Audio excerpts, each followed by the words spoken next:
Hello, ladies and gentlemen. Welcome back to another episode of Answers That Count. I'm your host, Charles Musgrove, and we've got another great show on tap today. Heck, we're still living in this COVID, I don't know if it's COVID crisis anymore, but we're in it. Today is August 4th, 2020. It is 3 o'clock Eastern Standard Time, so that gives you some perspective of what time, what day it is. So who knows what's going to happen after the day or how fast it's going to happen, but you got a record of it. This is when we recorded this. I would like to welcome on the show today Whitney Lee from Destin, Florida. Welcome to the show, Whitney. Thank you so much for having me. I'm excited to be here. Hey, this is going to be a great show. And today, hey, listen, this is we're talking about a topic that I love, but I'm not good at it. I know that I need more of it, and I need more help with doing social media correctly, doing your marketing correctly, doing it the new way, the right way. So you're the expert at that. So that's what we do on this show. We try to get the best experts in a subject and get them on the show so that we can ask the questions to get the right answers. So thank you for joining us today. Of course, this is something I love doing, so it's kind of easy to talk about. I know it is, and I've been with you as you've been a guest speaker at different conferences, and you do a great job of that. So I've been looking forward to getting you on our show. And the name of your business is Social Lee Media Co. Is that right? Yes, Public Relations and Media Co. All right. So tell us a little bit about what you do and why you are the expert in this area. Absolutely. So we are a strategic marketing and public relations firm. We service clients of all different kinds of industries. But for each one, we put together a plan of, I tell people to think of us as your outsourced marketing team. Maybe your business doesn't have a need for someone in the office 24/7, and especially in a world like today, maybe you don't have an office anymore. We come in and we are basically like your marketing director. So we put together an advertising plan. Where should you be advertising? Social media plan. What platforms should you be on? And what should you be saying on those platforms? What public relations campaigns can you be doing? What does that even mean for your business? Events, a little bit of everything in the strategic communications world. We put together a plan for your business and then we execute it. So, and we represent, we have clients in healthcare, we've got resorts, we have food and beverage, a little bit of everything, retail. So it's really a great time for us. We love doing it. Yeah, and it's I think one of the terms you used there was strategic communication. So the communication, and to do that right, is to get your message out to your customer base. I think is important. It's about branding. It's about selling a product or service. It's about letting people know what you're about, so that they feel like they can trust you to buy your business, your service, or the product that you're selling. So that is, I would look at what you do is the third leg to the stool. So you've got the back office, the accounting, and doing all the compliance stuff. You've got the actual business itself and selling the widgets or making the widgets, and then you've got to be able to promote and sell it also. So exactly. I tell people all the time, you can have the most amazing restaurant or art gallery or product, but if people don't know it's there, you're never going to go anywhere. So, we take that off the business owner of, hey, you guys do what you're best at, whether it's creating a widget or being an attorney or whatever the case may be, and let us bring you the right type of clientele that you want to serve. Yeah, absolutely. And that's so critical, because if most people are like me and they're not like you, because you're very comfortable in front of the keyboard pushing out the message and communicating the right way on the different platforms. But people like me, they're uncomfortable about doing that. When they make a post on Facebook or when they make a tweet on Twitter or whatever their platform is, they feel some anxiety over, is it correct? Am I doing this the right way? Am I sending some crazy message out to everybody in the world to see it? So tell me I'm not the only one like that. Absolutely. Or the big question that we get all the time is, why isn't this working? What am I doing wrong? They're not seeing results from it. Right. And usually that's because maybe they're positioning it incorrectly, or they're not speaking the language, or maybe they're not in the right platform, you True. know? So we kind of come in and take that off their hands and say, hey, you started this business of, this attorney practice because you love the law. So why don't you focus on that? We focus on bringing you the business. So, and it's for me really fun and gratifying to help people make money. I mean, all this is we're helping. If they love being a plumber, I'm going to bring them so many clients that they can plumb Yeah. all day long, or whatever the case Yeah, may be, that's what's and needed. that to me is kind of helping somebody fulfill their dream. Maybe they wanted to own their own boutique, and we bring them so many clients that their boutique is booming, and that's helping fulfill their dream. So, and helping make them money. So, Yeah, that's what it's all about. I want to talk just a little bit about the COVID, how that's changed your business and how you've seen it change other people's business. And then what we'll do is we'll take a little music interlude and we'll go right into recording for the radio show. So, COVID hit back in March, I guess, is when the official government lockdown happened. And I'd like to get your perspective on how it's not only affected your business, but your client's business as well, because, we continue to work in our business. We provide accounting, back office resources to our clients. So we were able to continue that because not every business was closed down. But we went to the remote working. So changing the way we work to working in a virtual setting was really not that much different than what we do anyway, because all of our stuff is out there on the internet and secure and safe places. So that was not a big challenge. But it's been interesting to work with clients that have really been impacted by this, those restaurants, the bars, and the lounges that have been really impacted and continue to this day to be impacted, probably more so than any other industry out there. So, we're all anxious about getting back to what's normal or understanding what the total pivot on this is going to be so we can go back to getting in a routine. So give me your experience both in your business and your clients. Gotcha. Yeah. So in March, we had a few clients that had to completely close down. So obviously with those clients, that we just put them on hold and said, look, we understand it doesn't make sense. Like, we can't promote for people to come to your venue, or, their place of business. So we put them on hold. But very interestingly, we had other clients that needed us tenfold. So we had some clients come to us and say, hey, do you have extra hours in the month that we can increase your time with us, because we need you now more than ever? So, a couple of those were our restaurants that went down to, for a little while to go only, and a little while 50%. But it was very interesting. The moment May came around, suddenly people realized, like, this isn't just something that's going to go away overnight. We've got to find a new way to reach our clientele. And so we actually became inundated by potential business because people realized, like, hey, I need someone to tell my story and to help drive business in this new climate. So that's kind of what it's been our experience. Now for our clients, I mentioned a little bit about our restaurants that had to go down to go food only for a little while. Then they went back into 50% capacity. And what we really saw for them, especially in a social media world, is that the consumers right now are really being scared by what they see on the media. So when they're coming into the restaurant, they have their eye on everything. They are watching to make sure these restaurants are dotting the I's and crossing the T's. We had guests come in that were literally measuring between tables. Wow. To make sure these restaurants were placing the tables at least 6 feet apart. And trust me, if they felt like the restaurant wasn't abiding by any regulation, we were hearing about it tenfold in their inbox, on the review sites.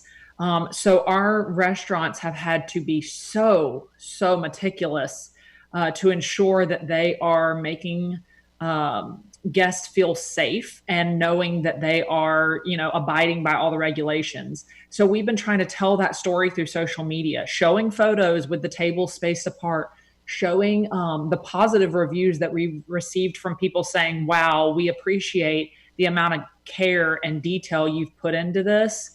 So, that's kind of the relationship we've been navigating for our restaurants. We have a resort client, actually in Fort Walton Beach, that is the Island Hotel. So the hotel obviously got closed down for a few months, but we didn't want to go dark leading into spring break and summer. That's their busiest Right. time of year. Yeah, you can't lose that totally. At the same time, we had to make sure that their messaging was very thoughtful and sensitive, not pushy and buy this, book now, oh, when this passes, book for this summer. So we took all of that messaging out of their social media presence, and we simply posted things that brought positivity to the feed. Beautiful beach photos, and we're missing you. And when this is over, we hope, and you're comfortable to travel again, we hope you will come see us. But we did not make any messaging that was trying to drive sales during that time, because at the end of the day, people were dying. Right. People are dying from this. And for us to be still trying to conduct business and to drive sales during that time is simply insensitive. So for all of our clients, no matter what industry they were in, we were trying to make sure all of our messaging had compassion and empathy. So, that has been our main focus, not only on the resort page, but also through all of our clients, is just really, I call it humanizing your brand, speaking from a place that, we know what's going on in the world right now. And it's not all about making money. It's about being human sometimes and treating people the way you want to be treated. So absolutely, that's kind of how our messaging has had to shift. I could go on for days. Every client's a little bit different, but those were the two that really stuck out in my mind. Yeah, that's an interesting perspective on that, to know what you did and how you address that, because it is you don't want to play into the fear or the panic, but you also can't ignore that. You have to acknowledge that there is something out there. People have to acknowledge that and conduct their business a little bit differently. That doesn't mean you stop delivering business. Maybe we had to pause it for a period of time, but you knew that it was going to come back in some form or fashion in the future. So be ready for that and present the best message possible during the pause period. Absolutely. And social media in general, just over the, 15 years that social media has really become a thing, people expect brands and companies to be human. Now that they can literally have a conversation back and forth with you via social media, they expect that human compassion and that humanality to your brand. So that's always something I tell people, what is your brand's personality, and how are you treating people in the social media world? Because they are paying attention to that tenfold now. Yeah, that's a good way to get the message out too, is through social media. So it's a way you can deliver that message control it and deliver that regularly. So that's a very good story. So I think we have enough set up for the radio show. So we're going to take a little bit of a music session right here, and John's going to play the intro to the radio show, and we'll go right into that. Awesome.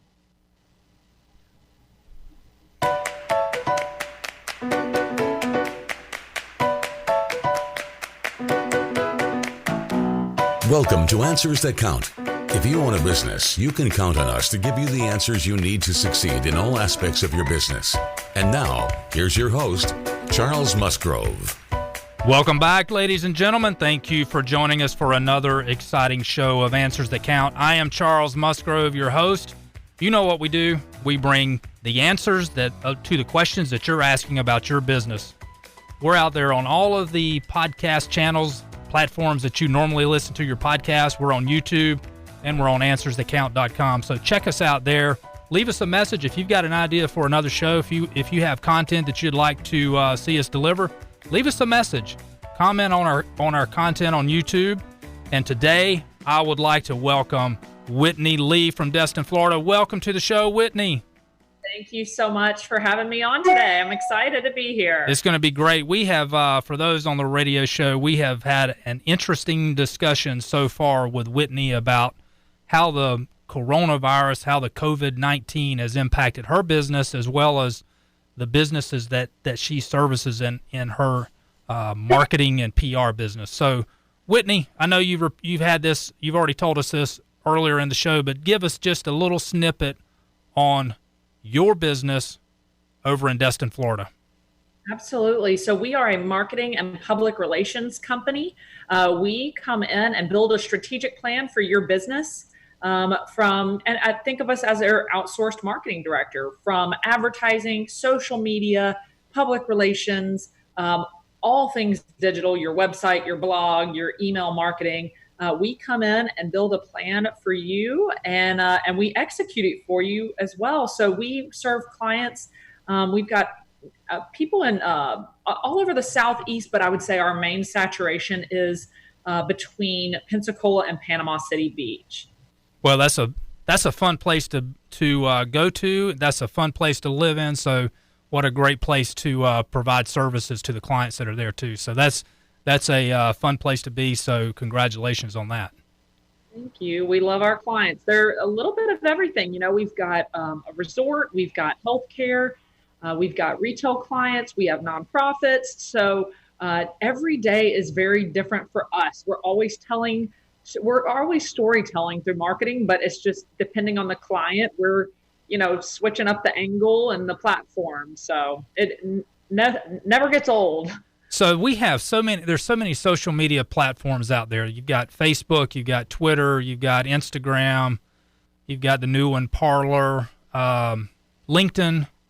So how does a business know which one to use, if any of them, and how does a website relate to those social media platforms? Yes. Okay. So I get this question all the time. I would say you need to think about who you're talking to. So, in the same way back in the day when people used to buy ads, if you were trying to reach a younger audience, you would buy an ad in a magazine that was the Young Hip magazine. If you were trying to reach an older demographic, you would, buy an ad in a gardening magazine, things like that. But it's the same thing for social media today, right? So Facebook, first of all, is the big boy, the biggest of all the big boys. Facebook spans the most demographics. But I will say the most emerging demographic on Facebook is actually going to be your boomers. So if you are trying to reach boomers, they are all over Facebook right now. They discovered it a few years ago, and they are growing like crazy. But also your Gen X, your millennials are there. And less, but Gen Z, they are on Facebook, but not as active. So Instagram is going to be heavily millennials and Gen Z. And people used to think of millennials as the babies of the world, of the adult world, if you will. But millennials are actually becoming into they have families now. The oldest millennials were born in 1982. So that makes them about, they're late 30s, some of them. Right.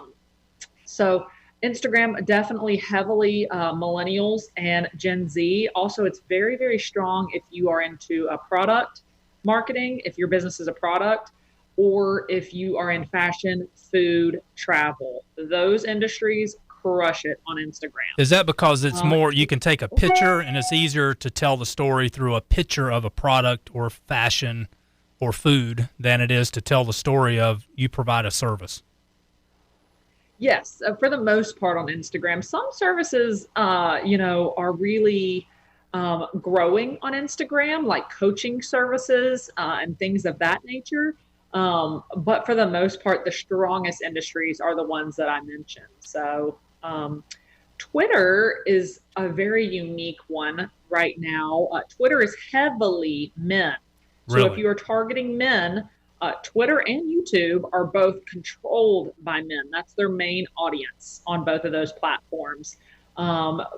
Twitter has been a little more challenging to monetize than Facebook and Instagram. That's why those two just grew really quickly, and Twitter isn't quite on their realm. But yes, if you're trying to reach men, Twitter, YouTube. Interesting. And then last but not least, let me say there are tons that I could talk about. TikTok is all Generation Z. Right. Snapchat is all generation. There's some millennials on there, but for the most part, Generation Z. But those two, Snapchat and TikTok, the big brands are doing them, but the smaller businesses haven't really found a way yet to make those really profitable for them. But I would say if for LinkedIn is a mixture of ages, but the biggest thing I would say for your business, if you are a B2B business, you're serving other businesses, you need to be all over LinkedIn. That's going to be your biggest return on investment for your time there. So I definitely encourage you, if you are a B2B business owner, you need to have a plan and be posting actively inside of LinkedIn. So, and like you said, there are countless other social media platforms out there. Pinterest is a big one, especially that's all women. If you are in interior design, if you are in products, or clothing, anything of that nature that is positioned towards women, you definitely want to be on Pinterest. So I think those are the biggest ones to mention. But like you said, there's new ones every single day.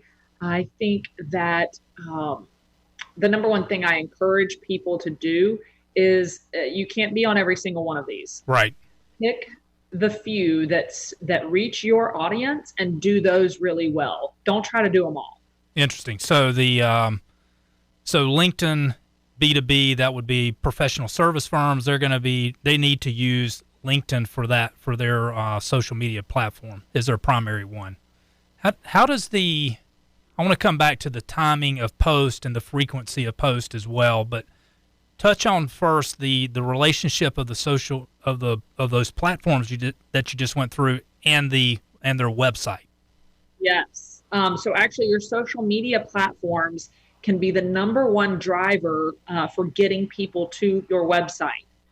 So like, for example, with our resort client, when we make a beautiful post of a sunset out on the beach, the next thing we say is, you should be here, book your stay now.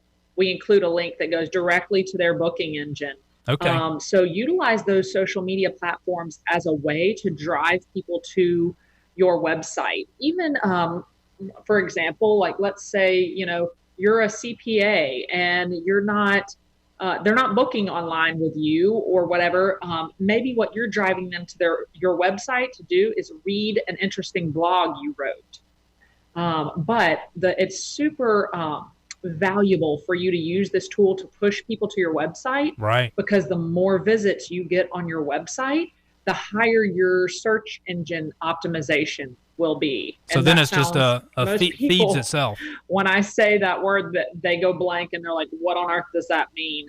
So basically, when someone Googles Tallahassee CPA, who pops up first, right? How does Google decide who pops up first? They decide through a few different ways. The content on your website, how many visits you've had to your website, wink, wink. That's why you need to be pushing people there. Right.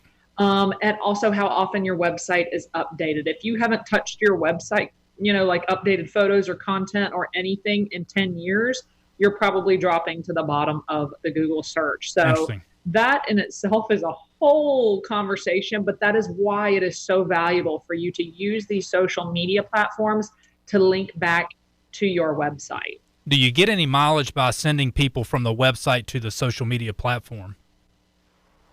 Yeah, absolutely. I mean, you want them to engage with you in every way you can, because, staying connected and staying in front of the right clientele, whether they may not check your website all the time, but maybe your post will start popping up for them. So you want to have as many ways to reach your clientele as possible, trying to get their email address, things like that. The more ways you can touch your target demographic, the better. Talk to me about frequency of post on the different platforms. So let's keep it. Just start with the simple. Let's say we're a B2B type business. So we're going to use LinkedIn, and maybe we use Facebook. So we have Facebook, LinkedIn, and our website. So how frequently should we post to those, and kind of the nature of the content of the post? This is also like one of the number one questions I get. So it is different for everyone, and I'll tell you how. The way I explain it to people is, how often can you put out good content? If you're posting junk and you'll know it's junk because no one will engage with it. Right. No one will comment back on it. If you're posting junk, then I would say less. Don't do it then. I have some clients that post twice a day, 7 days a week, and that's on Facebook, Instagram, Twitter. And that's okay if you have good stuff, good images. But if you're just posting for the sake of posting and you're like, I just need to put something up there, just get it up there, it's actually hurting you more than it's helping you. Explain that. Because there's a thing in social media called the momentum factor. Right. Like, let's say you post a, beautiful photo of a sunset. It depends on your business. Or let's say you're a business and like an attorney, and you post an article about a new law that's coming out, or a law that has changed, and you get a ton of interaction. People are commenting, wow, I didn't know about this.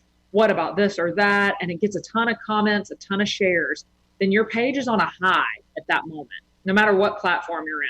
Your page is on a high because Facebook or whoever it is like, wow, that must be really good content because all those people are talking about it and sharing it. So the next post that you make will automatically be seen by more people. But that also works in the opposite direction. If you post something that no one comments, no one likes, no one shares, then you're starting to dig yourself into a hole, and then so it gets harder and harder to pull yourself back out. So I tell people, if you can only put together 3 solid posts per week, that's okay. Solid posts that people will like and comment and share, that's completely fine. 3 a week is better than 10 a week and it not being good content. All right, so you mentioned 3. So 3 is kind of you would say that's probably, maybe you can only do 1 good post a week. Is that still satisfactory? Yeah, I mean, as good of content you can put out, I would say, or let me say, I encourage my businesses to at least do 2 or 3 a week. Okay. The biggest thing is you don't want your page to go completely dark. I see people that create a Instagram or a Facebook page or whatever the case may be, and they're like, we're going to post on here, and then life gets in the way. They get busy in their business, and before you know it, it's been sitting there for 3 months and it's had 1 post in 3 months or something like that. Right. That actually looks worse on your business than not having a presence at all. So I tell people, if it's not something that you can really remain committed to, then it's probably not in your best interest to start a social media presence at all, because it looks like it's an afterthought, Right. Interesting. Those are great points, and I'm sure that I will need a refresher course in that. But you mentioned the momentum factor, so that is so important. And I've heard other professionals like you say that before. And it is somebody like me is when they really need help in doing that, because I need somebody to say, hey, don't put out more just to put out more. More is not necessarily better. Make less but better quality, so you get the momentum or the reaction or the engagement very high. Quality over quantity. And that's the same on all of the platforms. If you're doing LinkedIn, if you're doing Facebook, Twitter, or any of those platforms, is that right? Same concept? Yes, I would definitely say so. There are some platforms that, so for example, like Twitter, you could post 10 times a day and that would be okay, because it's so fast moving and everything is very short and limited information. I would not encourage you to post 10 times a day on Facebook or Instagram. You might start to annoy your audience. True. So, there's a few little nuances like that, but Twitter's really unique in that sense. But the others, I would say, the most aggressive you would ever want to be would maybe be twice or three times a day in those platforms. And even that's really aggressive.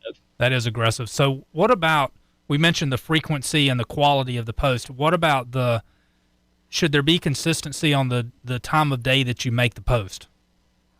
Yes, and that is kind of on a trial and error basis. So we have some clients, and again, it goes back to knowing your audience really, really well. So like our resort client, our audience is a ton of moms, because we found through research that moms are the ones making the decision about where the family is going to stay on a vacation.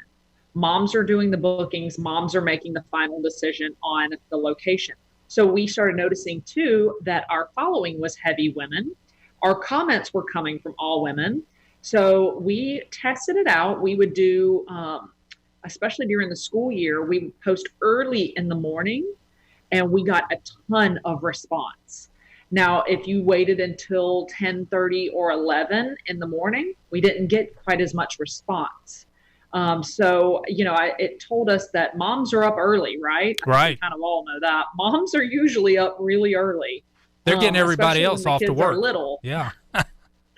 Maybe dads too. In today's world, everybody plays a different role. So, but our target were those moms, and we realized that they engaged very strongly in the early morning. Or even in the late evening, like 9 p.m., because I guess the kiddos were asleep by that time. Right. Hopefully, wink, wink. Yeah. They were asleep. So, but it just depends differently for every client. So our restaurant clients, they're only open for dinner.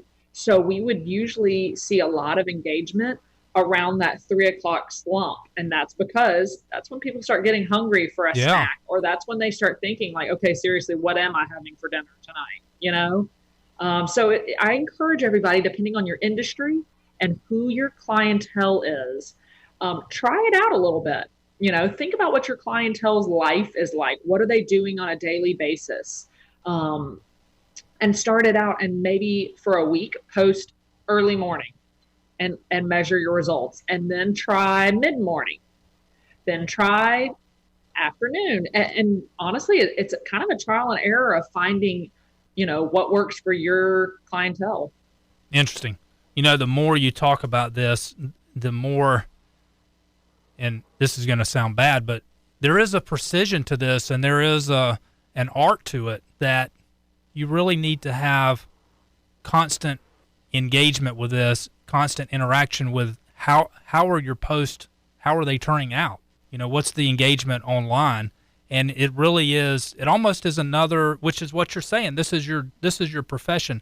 This takes expertise to know what to do, when to do it, and how to do it. Yep. And we actually, it's funny, earlier in my career, people were like, are you a professional Facebooker? That's really cute. And now they're like, please help me. I need help with this. Absolutely. It's kind of interesting how it went from like, oh, that, like you post on Facebook, I know how to do that. Right. And then slowly people are starting to realize like, oh my gosh, there is a strategy to this. Yeah. And I'll tell you, the businesses that really focus on it and measure it and pay attention to these stats and engagement, some businesses, this is their entire platform. That's the only place they spend their advertising dollars. Like, it's pretty crazy how effective social media can be in driving business if you really know what you're doing with it. Yeah, it's funny. I'm old enough to remember time before all of this stuff, and people relied on the print medium. So they would put an advertisement in the newspaper or in a magazine. That's very expensive to do that, and you don't know what the results are. So the results of that are very spotty. Now you can almost get instantaneous feedback on how effective that ad is, and you can change your messaging. You can be very sensitive to how you change the message on a everyday basis or every post basis. You're right. And I will say, though, I don't want to completely hate on print media, because I still have numerous clients that, depending on their audience, it is still really working for them in a lot of ways. I see So we have a dental client, and they do advertising in newspaper when they want to talk about services like implants. Right. Implants are a service that a lot of the older baby boomers are needing and wanting, and they absolutely crush it. They do really, really well. They see so much return on those ads. Interesting. As long as you're in the right place at the right time to talk to your clientele, print still can be a very effective form of advertising. I can see even in those situations that you're pairing the print with what you do on the digital platforms as well. Yep. There's a whole new thing, and I actually I got my master's in something called integrated marketing communications, and people always say, "What on earth does that mean?" In our industry, we call it IMC, integrated marketing communications, and that means in today's world, you need a little piece of all the pie. You can't just do print advertising anymore. You can't just do this or that. You really need to be touching people in numerous different platforms to create that memory of your business. So maybe right now they don't need an attorney. I keep going back to that example. That's just one that pops in my head. Or maybe they don't need a CPA right now. But when they do, they're going to remember all those different ways that they saw you, and you're going to be top of mind to them. So I tell people you've got to have a well-rounded way of reaching your clientele. I believe that. And this COVID stuff has really forced people out of their normal work environment. It's not that they've stopped delivering the service or the product that they did before, but it's put them in a different delivery method of the service. So there has to be a messaging in that as well. Absolutely. And staying in front of it just, this kind of goes to my PR girl roots here. Being proactive with telling people what is different about your business right now, and making them feel comfortable about, like, here's our plan for the people that come into our business. Here's how we are handling things right now due to COVID. People just love that security and knowing that you have a plan, you are paying attention to what's going on in the world, and that their well-being really does matter to you. So that's been our plan with a lot of our different clients, including our dentist, some of our nonprofits that host events, things of that nature. So just being proactive in telling people and not making them ask. Right. Yeah, providing that information. So we've talked about a lot of the things that we should do, how to do it better. There's probably some mistakes we need to avoid also. So what are those mistakes? I know we may have touched on some, but highlight those mistakes we need to avoid. Specifically on social media right now, I would say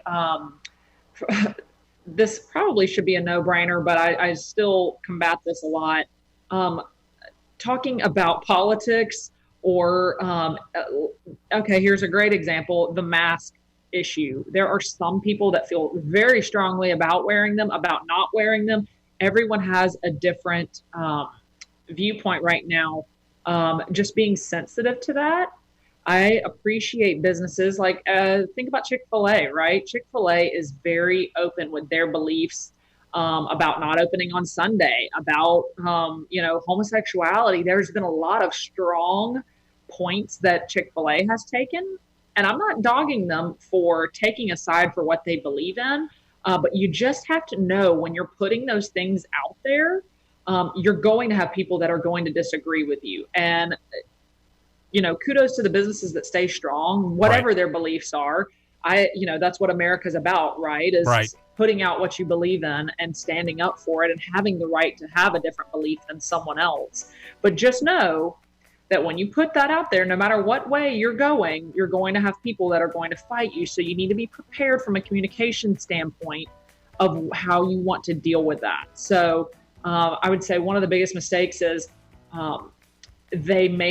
businesses make these statements and they don't realize the storm that is about to brew because of their little tiny Facebook post. Yeah, we have. So being mindful of that. One that we mentioned earlier was if you're going to create a profile, you need to stay on board with it. If you're giving yourself a goal of 3 posts a week, stick with it. You cannot let your you can't let your profiles go dark. And also, when people comment and ask you questions, you have to be responsive. I promise you, after a while, if they realize you're not going to answer your DMs, you're not going to respond to comments, they're going to stop engaging. They stop, right? Because at that point, you're missing the point of social media. Social media is supposed to be about creating a relationship with people who are interested in and love your business, right? So if you don't respond to them, they don't feel the love anymore. Right. Well, we have heard what to do, and we ended with what not to do. Those are some great tips. That is some great information. Whitney Lee, thank you so much for joining us from Destin, Florida. Paradise over there. Can't wait to get back over to Destin and the Sandestin area. So thank you for that information. I'm your host, Charles Musgrove with Answers That Count. Join us every week right here on Real Talk 93.3. Look for us on YouTube and all the popular podcast platforms out there. Check out the full show there. Stay tuned next week. Stick around. We've got a little bit of post-show also with Whitney Lee.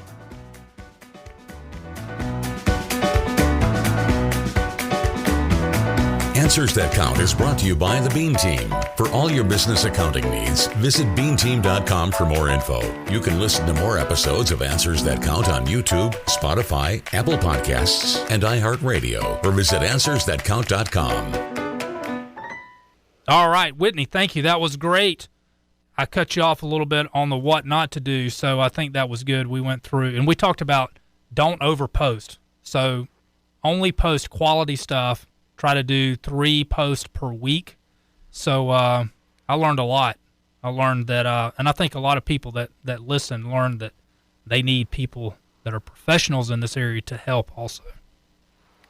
Awesome. Well, yeah, and again, that whole what not to do on social media, that can be a time filler. I could talk about that all day long. Yeah, we have seen when you mention the political post, that is, man, you can get such a backlash on that. It's, I think one other outcome of this COVID crisis is there's more people on social media now, and they seem to be a lot more trigger happy. So if you put something out there that people don't agree with, they're going to jump you quickly, and the backlash can be tremendous.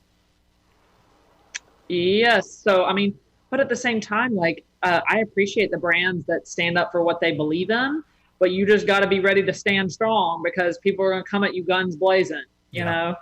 Yeah, I think that's true about a lot of things. People will tolerate a lot of other people pushing over their beliefs, but they only take it so far, and then they're going to stand up, and they'll deal with the consequences of that too because they've been pushed too far. So people have different tolerances of how much they can be pushed before they're going to stand up, but I think most people understand, or they learn quickly what the backlash can be, and they know the price if they don't stand up as well. I mean, we've seen that in countless examples also. Well, and also like standing up like that, like look at Chick-fil-A, like they've had some people, their loyal supporters that feel that same way, right, have come out to protect their, you know what I mean? To say, no, we stand with you, which is amazing because they've now, I don't want to say incentivized, but they've now ignited this fire in their loyal followers that are like, we believe too, you know? So in a way they've driven more business. But you also got to be prepared when you isolate a group of people, you know? So what do you see? How does this COVID thing end? What's the end look like? I mean, we still have, and I think of the restaurant industry. I know we talked a lot about that.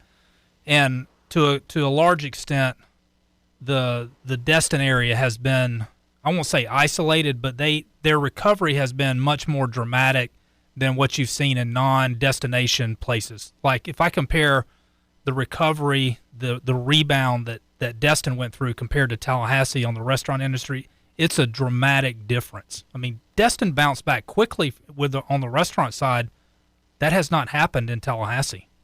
Really? Well, I feel like a lot of the main driver of all that is the timing of year. So when this happened, which freaked everybody out, you know, we have businesses that make every dollar from between about March 1 until Labor Day. Right. They make their entire year during that time. So when we saw all this, like happening right at the beginning of spring break, there were so many businesses that were like, if I can't make money right now, I am going to close permanently. Like this is the only time of year I make money. So they actually took a massive hit for those first 2 months, but the moment everything got turned back on, it was Memorial Day. Oh yeah. Which is gangbusters for us down here. Like, so yes, right now they've gotten a lot of business, but it's because it's summertime. Right. So the moment that all this clicks off and our tourists are gone, I am sincerely concerned about what's going to happen to their business, because then we'll be back in the same playing field as other places that aren't tourist destinations like Tallahassee. Right. You know, we're going to strip all that away. But that being said, I don't know what's going to happen, because now there's such this work from home movement that some people may never go back to the office. Right. And maybe, you know, our season won't end at Labor Day anymore. Maybe September, people can work from here. So maybe they'll be coming down more in September, October, November. Yeah. Because the beaches are less crowded. So right now it's kind of a wait and see. And we've been watching very closely to see, you know, our target market for this area, tourists in general, is the Southeast. Texas, Louisiana, Arkansas, that whole little realm, Tennessee, Kentucky, Georgia, that whole dome of the Southeast, those are our people. So we've been checking very, very often to see, are their kids going back to school? And for the people who aren't going back to school, we have been targeting them with, hey, work from home, work from the beach. Right. Sounds a lot sweeter, doesn't it? Oh, You know what, to underscore that, if you check with the real estate agents in the real estate market in Destin area, it's boomed. There's no inventory right now in Sandestin. Yep, it's because that whole thing that people are like, oh, I don't have to live in Atlanta for my job anymore. Exactly. Goodbye. I'm moving to the beach now. Yeah. You know, so yeah, permanent residents, you know, the real estate market has been really, really booming. Yeah. It'd be interesting to know if there's other locations like Destin that are in the Sun Belt or along the coast that have experienced the same thing. That would be really, really interesting to me. So I wish I knew I could forecast how this was all going to end, because as a marketing and public relations professional, we plan everything about 3 or 4 months in advance. Because obviously, if I'm trying to sell somebody on a vacation or whatever the case may be right now, it's kind of too late. They've already made their decision, you know. So we try to work 3 and 4 months in advance, but we're not really able to do that right now. So we've had to kind of slow down, take everything day by day, and not know how to plan. Because usually right now in my life, I would be looking at Thanksgiving type of stuff. And I haven't even gotten past Labor Day. I believe that. You know, we don't. Plus, the other thing, I know you said not to bring in politics, or you don't make posts on politics, but this seems, this 2020 season right now, everything's about politics and the November 3rd election. So that has to have an impact too on what that outlook is. You know, what's beyond November 3rd. So absolutely. I mean, we're dealing with COVID, we're dealing with the riots or the protest, and then we're dealing with the election. I mean, there's just so much that we have on our plate right now that are variables that I can't remember having all those in one bucket in my lifetime. Absolutely. And I feel like right now what this is making every business owner really think about, and also us, because we're controlling the message for so many different businesses, we're literally just having to be incredibly versatile. Right. And this was our plan. Never mind, not the plan anymore. We're changing, and this is the plan. This is the plan for the next 24 hours. And if something else changes or happens, or then that plan's going to get scrapped. And, you know, so we have had to be really, really flexible. But I think everybody is dealing with that right now. So. Yeah, I think that's the real deal. Is it's you probably had a 1 year marketing plan. Now it's probably 3 months would be the longest that you got. We're going to look 3 months out, and you're working off of a week or a month or even a day. It may change tomorrow.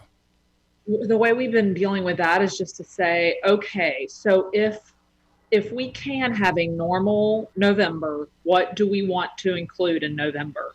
And let's go ahead and make a plan, just knowing that it could get scrapped at any second. Yeah. And that's kind of how we've been taking every single month, because that's all we know how to do. And, living in the moment of how do we fill up this month? And how do we, and every time there's a governor's press conference, keying in and finding out what our future holds next. Right. I don't know how many press conferences the governors used to have, but when they have them now, people watch those. Absolutely. I change my whole day around so I can tune in. Yeah. Because I can't miss it. As soon as I watch it, I turn around and disperse that news to my clients who are in their businesses working. Maybe they can't watch it. I'm giving them the Cliffs Notes of, our restaurants. Hey guys, now we're up to 50% starting on Monday, or, that kind of thing. So I say, as, a public relations professional, it's always our job to be watching the climate of our surroundings and advising our clients on what their messaging should be. Yeah. Good stuff. Whitney, thank you so much for joining us. We're going to wrap it there. It's been a great show. Thank you so much for joining us, and we hope to get you on a future show as well. Absolutely. Always glad to do it. Thank you so much for having me. All right. Look forward to the next time. Thank you for joining us out there. Look for us on all the podcast platforms, YouTube, AnswersThatCount.com. I'm your host, Charles Musgrove with Answers That Count. Have a great day, a blessed week. Peace.